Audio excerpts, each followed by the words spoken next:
తొలి రౌండులో అజేయంగా నిలిచి సూపర్ 8 మొదటి పోరులో ఆఫ్ఘనిస్తాన్ ను మట్టి కరిపించిన టీమిండియా ఇక T20 వరల్డ్ కప్ లో సెమీఫైనల్ బెర్తుపై కన్నేసింది. ఈ రోజు జరిగే మ్యాచ్ లో పొరుగు దేశం బంగ్లాదేశ్ ను ఢీకొట్టబోతుంది. ఇందులో గెలిస్తే 4 పాయింట్లతో రోహిత్ సేన నాకౌట్ బెర్తు ఖాయం చేసుకుంటుంది. సూపర్ 8 ఆఖరి పోరులో బలమైన ఆస్ట్రేలియాను ఎదుర్కోవాల్సిన నేపథ్యంలో బంగ్లాను పడగొడితే ఎలాంటి ఇబ్బంది లేకుండా సెమీ చేరుకోవచ్చు. ఇప్పటికే ఆసీస్ చేతిలో ఘోర పరాజయం ఎదుర్కొన్న బంగ్లాకు ఈ మ్యాచ్ చావో రేవో కానుంది. విజయమే టార్గెట్ గా బరిలోకి దిగుతున్న ఇరు జట్లు తమ బ్యాటింగ్ స్టార్స్ సత్తా చాటాలని కోరుకుంటున్నారు.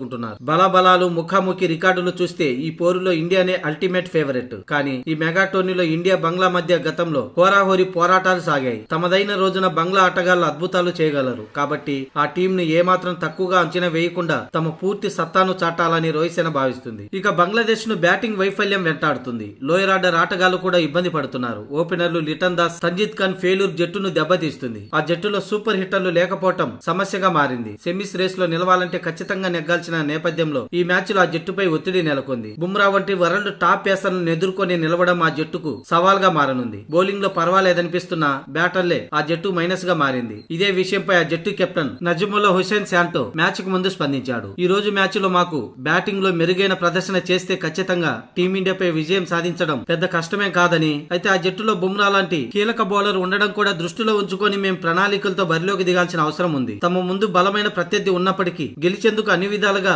ప్రయత్నాలు చేస్తామని శాంటో పేర్కొన్నాడు. ప్రస్తుత పరిస్థితులు మాకు తెలుసు. మేము ముందుకు వెళ్లాలంటే ఈ మ్యాచ్ తప్పక గెలవాల్సిన పరిస్థితి. ఒత్తిడిని జయించి ముందుకు సాగడమే మా ముందున్న లక్ష్యం అంటూ నజ్ముల్ హుసేన్ తెలిపాడు.